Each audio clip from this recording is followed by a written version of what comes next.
All right. Well, thanks everyone for taking the time to attend the OWASP LA February meeting. I have the great honor of introducing Anand Krishnan from Tala Security. And today's talk, we're going to just talk about eliminating Magecart risk and ensuring digital privacy and accelerating website security. But before we get onto the talk, I just kind of wanted to do a quick introduction of the board of directors at OWASP LA. Without these folks, and I apologize for the spacing here, but these are all the folks that really make a lot of the meetings and things behind the scenes happen. So I just wanted to give a quick shout out to everyone on the board here. Just to kind of promote our organization, we've got over 2,100 meetup members. A lot of our organizational announcements and meetings are organized through Meetup. Previous to COVID, we were meeting in person every fourth Wednesday of each month, and we get to have a lot of world-class speakers, around the world, meeting up and kind of having a great time just chatting with them, absorbing information.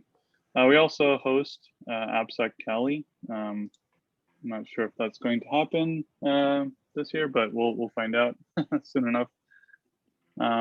We also, as part of the OWASP global organization, you have access to free resources and things like that if you are an OWASP member.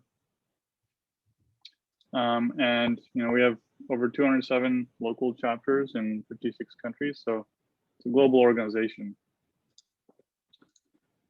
You can contact us or connect with us on Meetup, LinkedIn, Facebook, Twitter, Instagram. So feel free to hit us up on all those channels. If you're a vendor and you want to partner with OWASP, feel free to contact us at sponsorship.la@owasp.org. And we can work with you on setting up some sponsorship segments there. We have some YouTube content as well from previous AppSec Cali speakers. Alex Stamos being one of the keynote speakers from AppSec 2020, AppSec Cali 2020. That was actually, just before COVID. So that was an interesting talk. And so we have all that content on YouTube as well. So without further delay, I'll go ahead and actually hand it over to Anand to talk about, how we can eliminate Magecart and ensure digital privacy and accelerate our website security. So I'll go ahead and stop sharing, and Anand, feel free to go ahead and start sharing your screen. Thanks, Anil. Can you hear me okay? Yes. All right, I'm just going to do a quick check to see that you can see my presentation all right. Yep. And just a heads up for the audience, if there are any questions, feel free to put them in the chat, and I'll go ahead and let Anand take it away. All right, you guys can see my screen all right, and it's not like the subtitle. Okay, perfect. Good morning, everyone. Thank you for spending the next 45 minutes or hour with me. My name is Anand Krishnan, and I'm the CEO and one of the founders of Tala. We're based in the San Francisco Bay Area, and it's really nice to chat with you today. I'm going to be primarily talking about the web. How do you protect your web applications and websites against data theft and data breaches? We're going to be spending a little bit of time initially to talk about Magecart, but also focusing on, I think, a growing concern around data privacy. Quick agenda for the next 45 minutes. And I really wanted to be kind of informal as much as possible. But I spoke to Anil, and I think it makes sense for us to hold the Q&A at the very end. So if you do have questions, rather than hold on to it, just type it in the chat window and then we'll make sure to cover it. Q&A, I'll try to cover the materials as quickly as possible so we can spend as much time over Q&A. The agenda is, I'm going to quickly introduce myself and the company very, very briefly, and then talk about the problems that we focus, obviously, and the problems that are pertinent to web applications and website security in general today. Giving you a little bit of perspective on benchmarking of various companies. I'm actually going to be using benchmarking studies that were done by Tala across financial, but also particularly retail. And then talk about solutions. What can you do today to protect your mission critical websites and web applications against some of these data security and data privacy issues? Okay. So let me start with a little bit of my own personal introduction. And rather than bore you with my favorite hobbies and food, I want to talk a little bit about how Tala came about, because it's very pertinent to the talk. I was at Symantec and I spent a lot of time, including my co-founders, looking at the problem of skimmers. I'm sure you're familiar with the ATM skimmers, the point of sale system skimmers that were quite prevalent in the 2013, 2014 timeframe. And when we investigated them and sort of their modus operandi, et cetera, we had an innocuous question at that time, which is, given that people are shopping online, people are purchasing stuff online, banking has moved online, how would these sort of attacks shift into the online world?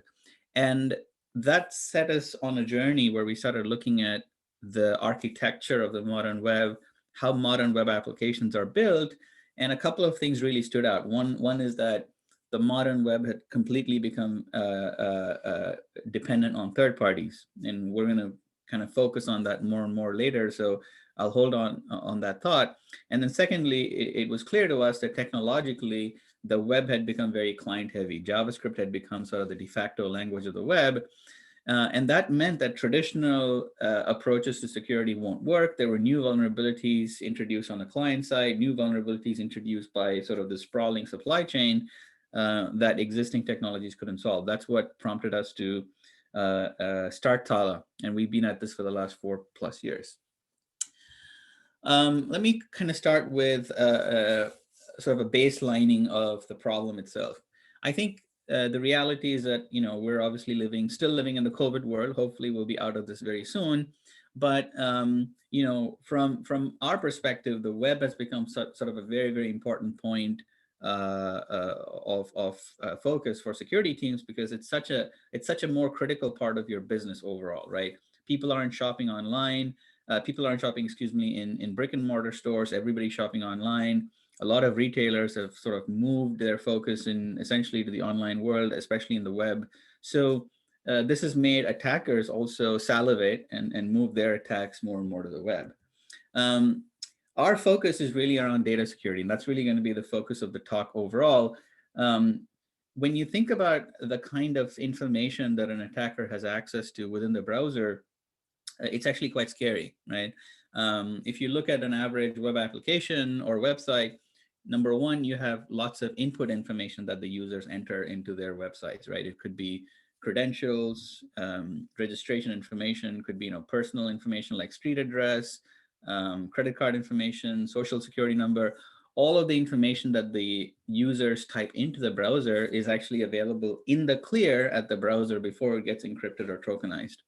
You can also have sensitive information stored in cookies, local storage mechanisms, and in addition, now you have JavaScript APIs that allow code to access my camera, my microphone, send me notifications.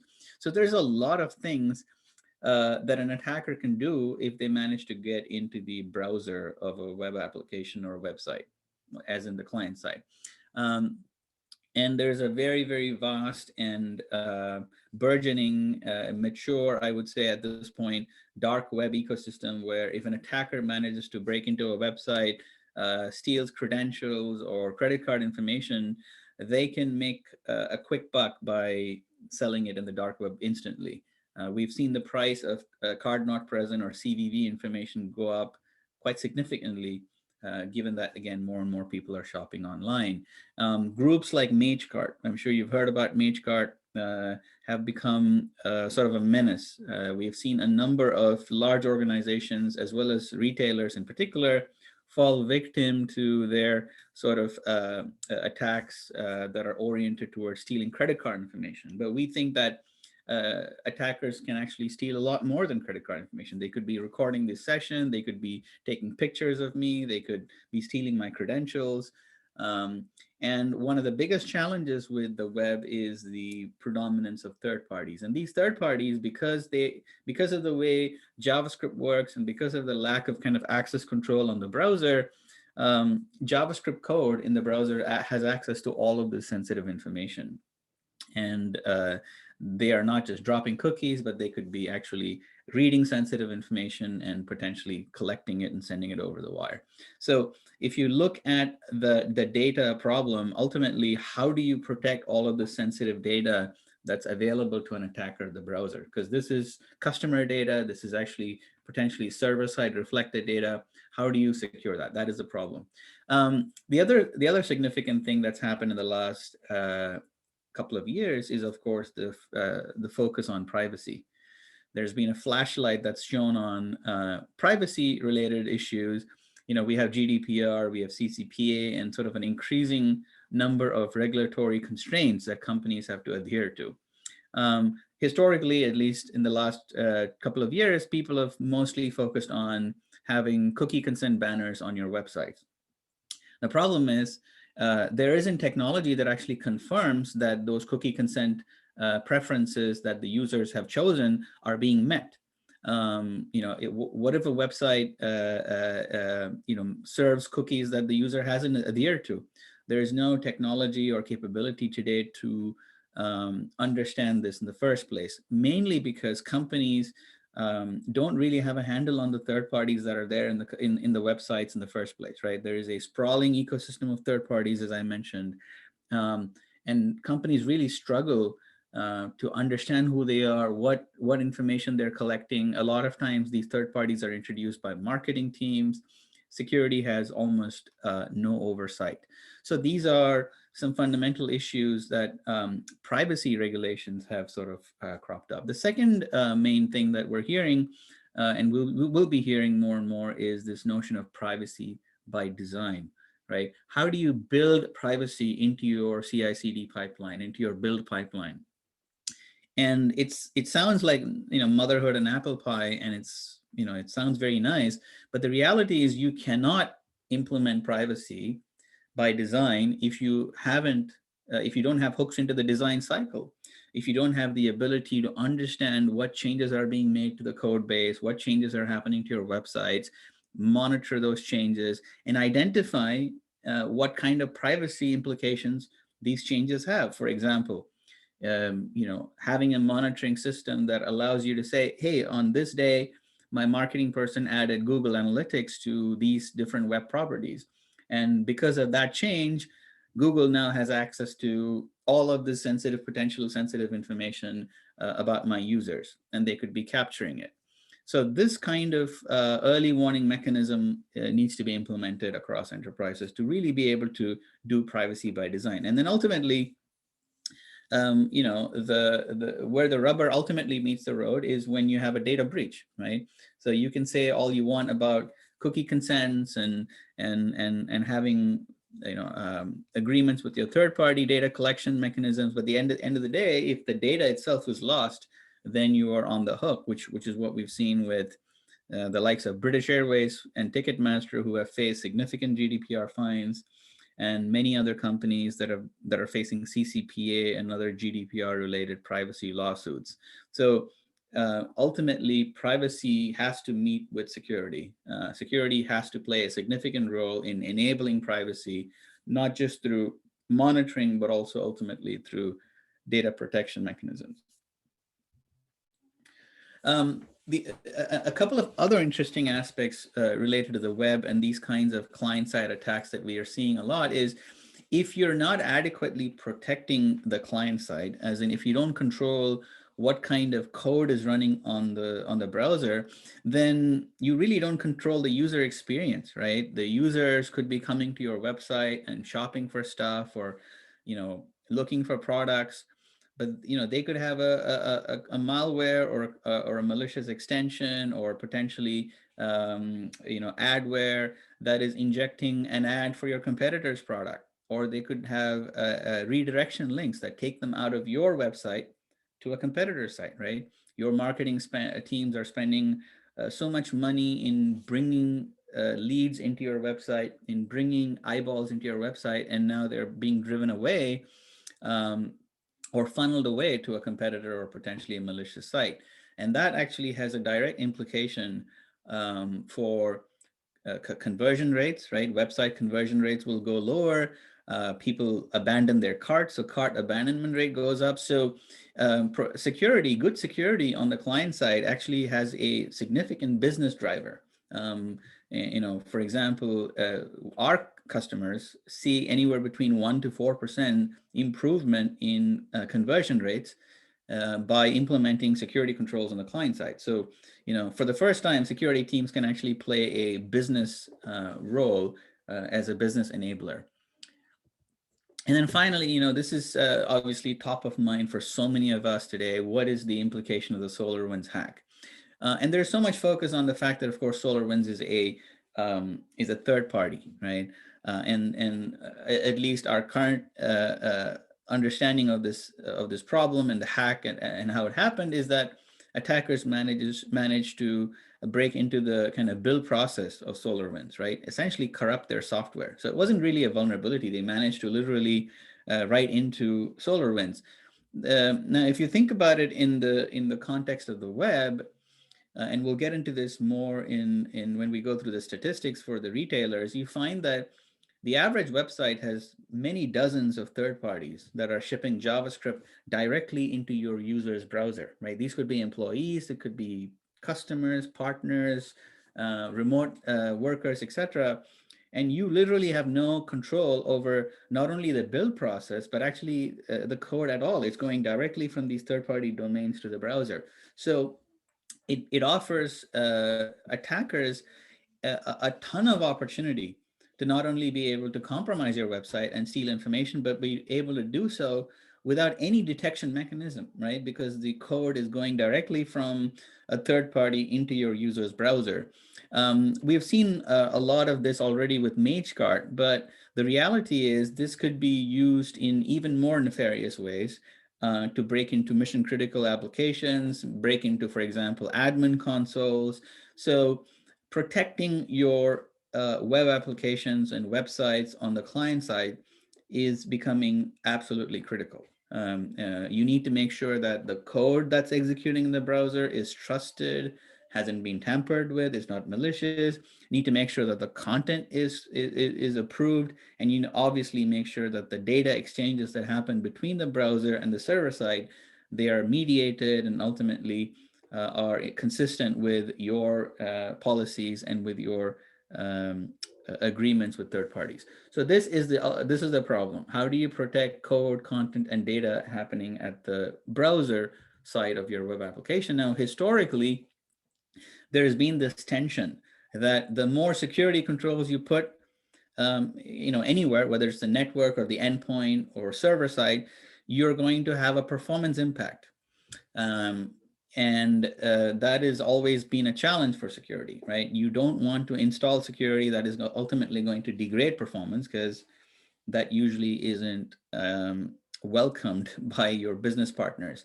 Now, the interesting thing here with this particular problem on the web, especially on the client side, is if you improve security, you actually improve the performance of the site. You are removing malicious content, you are removing junk, you are removing redirections. And so at the end of the day, what we find is if you do this right, if you solve this problem right, you can knock both the security problem and the performance problem simultaneously, which is always a nice thing to have. So we do believe that there are ways to solve the client-side problem on the web, which will actually become business enablers as well as performance improvements. So let's see how that can be done. So before I get into the solutions and our perspectives on the solutions, I want to spend a little bit of time showing you some statistics just to give you a sense of this problem, right? Like I said, one of the biggest challenges on the web today is that the web is completely dominated by JavaScript, and this JavaScript does not come from your developers. Most of the JavaScript running on your websites comes from third parties, right? And we just talked about the Solarwinds hack. That means that if I'm an attacker, I don't need to break into your website or your servers or your code base. I could just hack one of these social media companies or these content delivery companies or these tag managers or one of your advertising partners. So it becomes relatively easy for an attacker to break into your mission critical web applications because of the way JavaScript works. We did a study, a benchmarking study, and we've done a number of benchmarking studies that are available for download on our website. One is the Alexa 1000 study that we do, where we look at all the top 1000 websites. We've also done industry-specific studies. And here, for example, I'm sharing some of the information that we collected by looking at the retail and hospitality ISAC. It's very similar when you look across healthcare, financials, etc. The first thing is that the average website integrates almost 40 different third parties just sending JavaScript into the browser, right? When you talk about controlling the supply chain, most of these companies don't even know who they are in the first place, let alone control them. Over 2/3 of the code that executes in the browser actually comes from these third parties, right? That means that all the vulnerabilities in this third-party code is essentially inherited by your web application. If there's a cross-scripting vulnerability with a third party, or if the third party is being compromised, all of that ends directly in the browser. There are some third-party tools that I encourage that you start looking at, one of them being the Mozilla Observatory website, where you can go in and punch in your website and it'll give you a grade. It'll look at all the client-side security controls you have, and it'll tell you how well you're doing. The reality is the majority of the web is essentially an F when it comes to the Mozilla Observatory. And this is because people really haven't yet implemented the kind of security controls they need to be implementing on the client side. One of the most important aspects of our study is exposing the level at which sensitive data is being exposed or shared with third parties. And in this context, we find that 15 different domains have access to what we would call sensitive information, right? First name, last name, email address, credentials, credit card information. This means that if any of these 15 domains are compromised, all of that information can get funneled out. We also evaluate all of the sensitive information that's available in cookies, local storage, session storage, and there is so much information that's available at the browser for an attacker. When you look at the breakdown of JavaScript, what we find again is that 66% of the JavaScript in an average retail website comes from third parties, right? And now you might be wondering, is this retail specific? Well, if you look at the Alexa 1000 overall, you find that that number is around 60%. So at the end of the day, the majority of the code that's running in the browser is actually coming from third parties, which again tells you that you essentially have no control over the code base that is executing in real time in your user's browser. More than half the retail websites in the RH ISAC, for example, use above 30 plus, right? Some companies use even 50. Now, if you look at the media space, for example, if any of you are in the media, in an organization that does media or publishing, you find that your websites have probably more than 100 third parties shipping JavaScript code. Again, telling you a little bit about the scale of this problem and the ability with which an attacker can actually compromise your website fairly easily. Now, one of the other problems with JavaScript is we find that when we do the analysis, not only is this JavaScript coming from third parties, a lot of them are loaded dynamically. Over 2/3 of them are loaded dynamically. What that means is that the JavaScript is pulling in other dependencies from, let's say, another domain. So you may have a third party, and that third party is then pulling in stuff dynamically from a fourth party or a fifth party. This again increases your supply chain, expands your supply chain, and decreases your level of control. And then, when you think about client-side attacks, obviously there's a lot of focus on JavaScript, but at the end of the day, your website can be compromised through even images, compromised images, compromised style sheets, and we've seen these kinds of attacks, iframes, for example.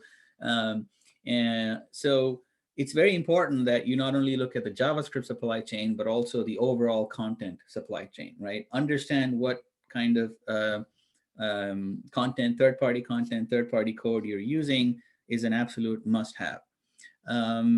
And then one last subtlety that I'll end this section with is the idea that a lot of the vulnerabilities have now shifted from the server side to the client side, right?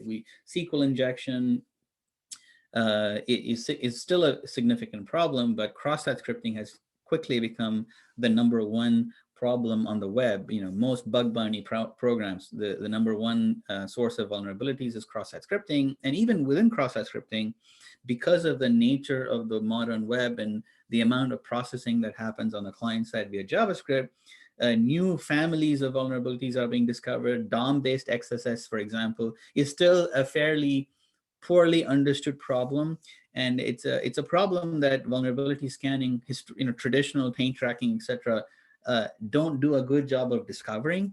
If you talk to Google, they'll tell you it is actually the most common web vulnerability. People just don't know about it. And so when you're looking at your websites, you want to pay attention to the usage of functions like eval or document.write, right? We all know eval is evil, but being able to track how many people are using inner HTML or document.write and things like functions like that can actually expose DOM injection points or sinks for an attacker. So this becomes kind of very important as well. And so the last point that I wanted to say is that there are a lot of free tools available, HTML5 as well as W3C security standards, right? I'm sure you're familiar with things like content security policy or sub-resource integrity. Many of you may have implemented it or tried to implement it. The reality is that if you look across the web, whether it's retailers or financials or healthcare, by and large, what you find is that companies do a very poor job of utilizing these very powerful and free security controls that are available, right? Most companies simply don't utilize them. The overwhelming majority of companies who have tried to do them have done a very poor job of it. And there are lots of reasons. We'll get into that in just a second. But at the end of the day, these security controls, these standards-based security controls are becoming more and more powerful. They allow you to block a number of sophisticated attacks. They give you visibility and telemetry. So there's absolutely no reason why you shouldn't be implementing them. And we'll talk a little bit more about some of the things you can do to do so properly. So that's the kind of third section. And with that, what I want to do is to kind of jump into the solution part. I'm going to skip some of this stuff and try to get into the Q&A. So how do you protect your websites, right? We've already talked about the fact that there's kind of a ton of third party, there's a lot of client-side vulnerabilities, a lot of JavaScript. What can you do? Now, generally speaking, and unfortunately, sorry to be the bearer of bad news, there is currently no silver bullet, right?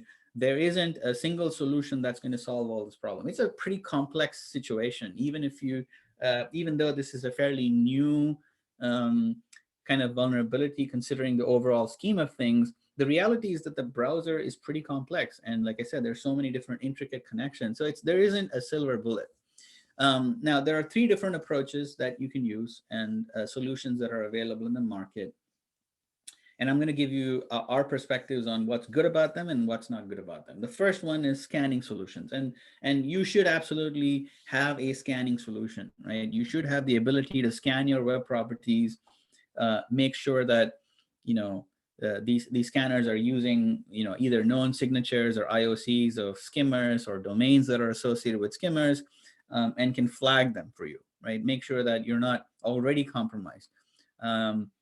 Obviously, one of the biggest challenges with scanning solutions is that they're just scanning, right? They're not protecting you at the end of the day. They're not actually blocking these attacks.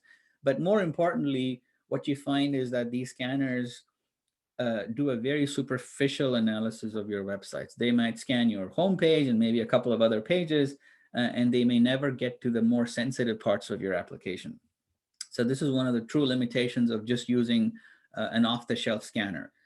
You're better off building your own scanner, and we'll come to that. And what are those things you need to implement a true scanner? We'll come to that in a second. The second approach that we've seen in the market is to try to virtualize the browser environment, right? There are solutions that will essentially do what we call JavaScript virtualization. They will send their own piece of JavaScript, inject your own piece of JavaScript, act as a monitoring tool, virtualize the APIs, and by virtue of doing that, be able to block any kind of anomalous behavior. The biggest challenge, well, there are so many challenges with this approach. The most important thing, well, actually, before I get into the disadvantages, what is the benefit? The benefit, it's JavaScript insertion is a very well understood technology, right? You're doing it all the time. So I have 35 different third parties.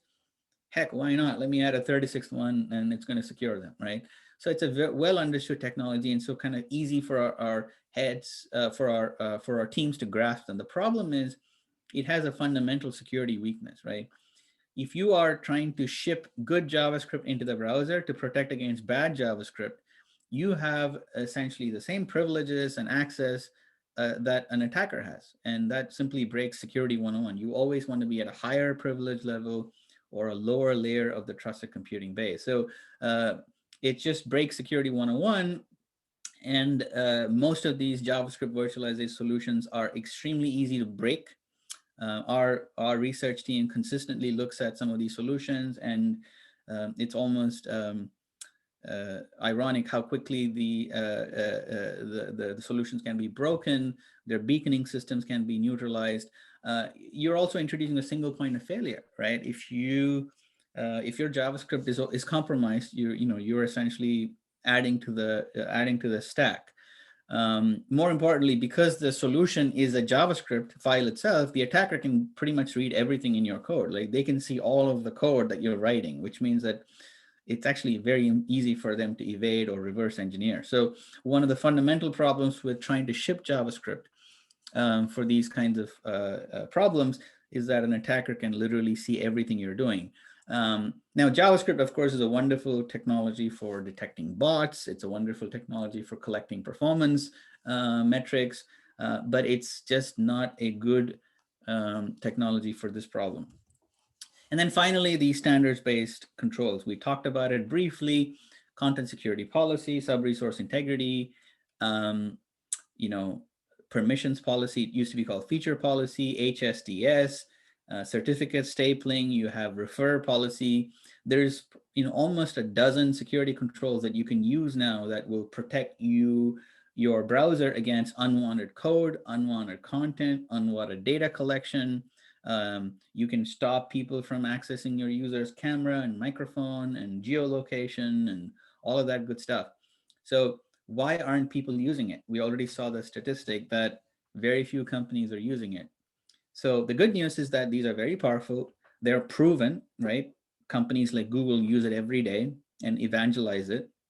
They're also flexible. So new features and capabilities are being built by a community of people into these security controls. So why aren't people using it? Well, the problem is these policies are intricate. They're kind of difficult to configure. You cannot just wake up in the morning and say, I'm going to have content security policy for my site. You actually have to do a bunch of work to understand what's already there on the website. You have to go through that list and create essentially what we call a positive list or let's say an approved list, right?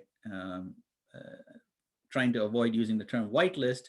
So, that is the approach. So it's very hard to do. And tomorrow, if the security engineer who created that policy leaves the company for whatever reason, now you have to start from scratch. If something breaks your website, you have to go and change the policy. That means that you need somebody who understands the application, the product, behind it, as well as the security implications. And it's very hard to find somebody who can do all of that. That's one big problem. So that's why most companies really struggle to even get a policy right. And most of the companies that have tried to do it end up creating such, frankly, useless policies, right, for lack of better words. And the second aspect to these policies is the benefit is you're going to get a ton of visibility. You'll get a lot of alerts, right?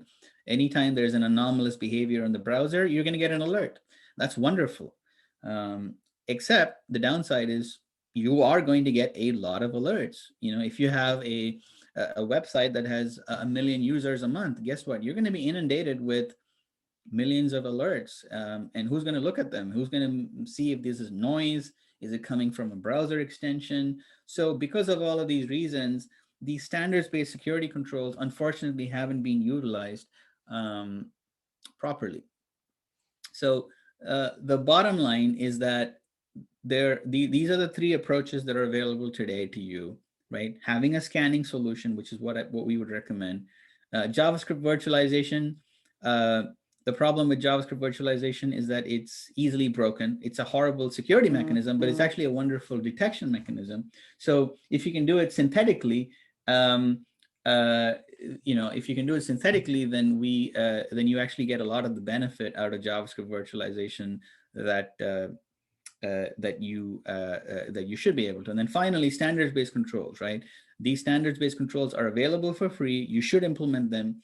And there are lots of options to help you implement them. So that's a little bit of the lay of the land. I'm not going to spend too much time. I think we've already talked about why JavaScript solutions don't work. I think the main challenge is that an attacker can essentially easily neutralize the beaconing systems they have. They can overlay their own iframes, which would essentially inhibit the JavaScript solution. And then more importantly, from a performance perspective, right? This is a study showing what happens to a website when they implement one of these JavaScript virtualization solutions for client-side protection. You're seeing an average of almost 2 seconds performance penalty, right? And that could be the difference between making a sale online and not making a sale online. It will absolutely trash your conversion rates and your user experience. So what are the sort of requirements, right? Putting all of this together, what do we recommend? The first thing is have a scanner, right? Use off-the-shelf scanners, but also try to build on top of it with your own capabilities. What you truly need is a scanner that's not only able to look at the surface level of your websites, as in your homepage, but be able to go in much deeper, right? Able to, for example, perform synthetic transactions, right? Be able to, if you have a trading platform, you want to be able to, in the scanner, essentially exercise those functionalities so that you can actually look at all of the nooks and crannies of your web application. You want to have something that has API support, right? If you have a scanner, you want to build it into your CI/CD pipeline so that anytime there's a new build, before it gets to staging, before it gets to production, the scanner can be invoked to make sure that your website or web application is good to go. Track your data. This is one of the biggest challenges, right? We talked about the fact that attackers have access to a lot of very sensitive information on the browser level. Well, you need to have a map. You need to discover all of the sensitive data that attackers could potentially have access to, create a map of all of the third parties that have access to it or that are reading it, right? Look at console logs, look at network traffic, and figure out who is actually reading username and password and credit card information. And you'll be surprised. There are lots of very aggressive third-party data collection mechanisms out there. Do a detailed behavioral analysis of all of the code, right? Make sure that you are in sync with your developers and DevOps teams to make sure that they're not using these naturally vulnerable functions that expose DOM injection points, etc. Fourth is anomaly detection, right? Make sure that you're continuously monitoring these websites and web applications because they're changing a lot of times. Sometimes they're changing through the DevOps pipeline. Sometimes they're changing because marketing decided to add a third-party pixel.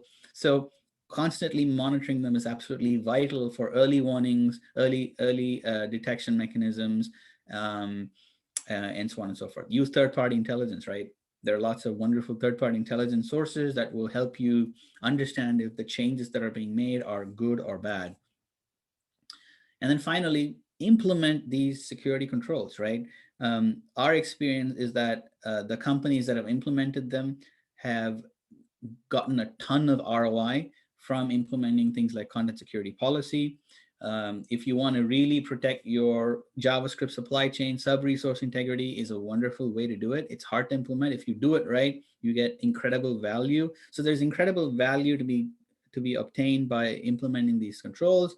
They're hard to do, but they help you get better scores in Mozilla Observatory. Your cyber risk rating scores are going to go up, which is always a good thing because it'll reduce premiums. And like I said, if you implement these controls properly, your marketing teams and your product teams will thank you for improving conversion rates, improving or reducing cart abandonment, right? So, go through the pain and implement them, especially for mission critical applications. We think this is the kind of the holy grail of what it takes to be squeaky clean when it comes to client-side vulnerabilities and client-side attacks. This isn't meant to be a product pitch, but I will say that our platform, as in the Tala platform, essentially combines all of these capabilities. Soup to nuts, we do the scanning, the virtualization, the data tracking, the anomaly detection, as well as the automation of all of these security controls so that you can be up and running with client-side security for your web applications in a matter of minutes. So with that, I'm going to stop and get into Q&A. So we have, we have almost 25 minutes here for Q&A. So I don't know if there are any questions. Yeah, let me know. All right. I don't see any questions in the chat, but feel free, anyone who does have any questions, to go ahead and post in the chat. We may have had some people that were locked out in the middle of the meeting. So if anyone did miss any content, sorry about that. We'll be posting the information on our YouTube channel. So if there's anyone that wants to revisit that. Okay, actually, we just had a couple questions come in. How different is Tala's security scanner compared to Qualys? How does the Tala, okay, so how does the first question, just for the benefit of everybody that I heard, is how is the Tala scanner different from Qualys? So, we are not a vulnerability scanner. So when we are scanning the web application, we're essentially trying to build the full model of all of the third parties, all of the first party code. We look at all of the JavaScript code, not to look for vulnerabilities, but trying to understand what is the state of affairs, right? Trying to build that whitelist, trying to build that positive model, if you may, of what the behaviors ought to be. And then we use these automated security policies to ensure that these behaviors aren't violated. So we're essentially not a vulnerability scanner. It is a SaaS delivered platform, right? So you just go into our UI and scan the application. The second big difference is that our scanner can get into all of the nooks and crannies of your web application. If it's a retail web application, if it's a financial or a brokerage platform, we can actually mimic the behavior of a user, who's choosing a product, checking it out, paying for it online, or a user who's maybe searching for a stock and trading online, or an administrator. We can actually play different personas, which means our scanner can get through all of the different aspects and functionality of your website or web application. So those are some of the differences. But it is not a vulnerability scanner is the most important point to remember. Our objective is to try and constantly monitor your website for changes, constantly update the policies like content security policies, etc. And then finally, provide a detection mechanism for malicious changes. Great question. All right, great. Next question is, do you believe that TypeScript, which is a subset of JavaScript, can be a potential issue for security? At a high level, I mean, the answer is yes, right? It's essentially, I mean, I'm not an expert when it comes to TypeScript and type-specific vulnerabilities, but essentially, it's a way to go beyond the functionality of JavaScript. So in a sense, it's it inherits many of the problems that JavaScript has. Great. The third question, there's another question I can see. Is there anything a user can do? Nathan asks, certain browsers, extensions, add-ons, etc. That's a great question. This is a very, very hard problem. And to be honest with you, and unfortunately, I think the users are in the weakest position to do anything, to affect anything. I think the onus is really on the companies that own the websites and web applications, and working with the third parties and implementing security controls. I think there was a time when the company said, hey, it's happening on the browser, it's on the user's machine, so it's not my problem. But the reality is that is no longer a good justification or defense. It is, you have to, it's now a regulatory issue. So unfortunately, users cannot do much beyond just making sure, you keep track of your credit card transactions and look at your bank statements and make sure there's nothing funky going on. Great. I think those are all the questions right now. Oh, okay. I think Sam is asking, can we see a demo in the future? Yeah. What was that question from Sam Huda? Yeah. Okay. Hey, Sam. So I think Brad from Tala is here, and he'll be in touch with you to set up a time for a demo. Great. Beyond another question. Yep. Yeah, go ahead. Is that on the chat window, Anil? Yeah. Yep. Yeah. I see from Jonathan, it says, beyond cross-site scripting, what are some other ways attackers exploit JavaScript? So there are two ways, right? One is to find vulnerabilities in the code, and obviously cross-site scripting and clickjacking are some of the vulnerabilities.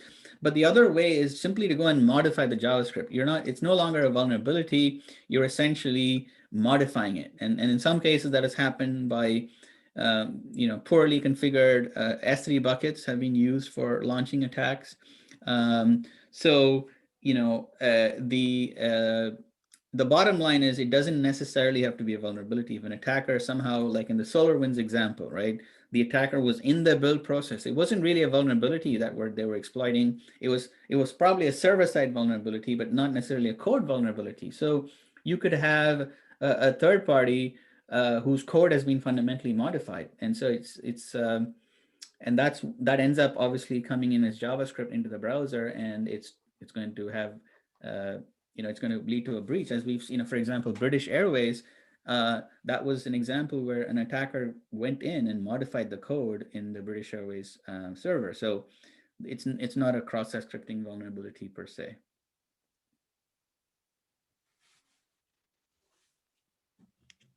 All right. And it looks like Brad shared his contact info there in the chat. So thank you, Brad. I don't see any other questions.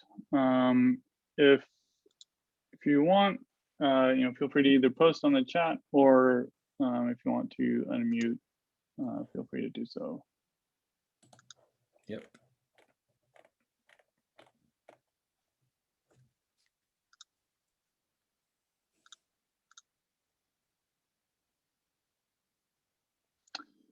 Okay, great. I think that pretty much wraps it up here. Yeah, like I said, basically, if anyone did miss out on any of the content, we're going to be posting it on our YouTube channel. So feel free to check it out. It's just OWASP LA is what you'll want to look for on YouTube. We'll post all the links to the video on our social media sites. Perfect. All right, with that, I want to thank you, Anand, for your time. Yeah. Thank you, Anil. I wanted to thank everybody for sacrificing their lunch to listen to my presentation. So that is always appreciated. Of course. It's good to hear about how we can, keep things more secure in so many ways. Thank you so much. Alrighty. All right. Bye. Take care. Bye. Take care, bye.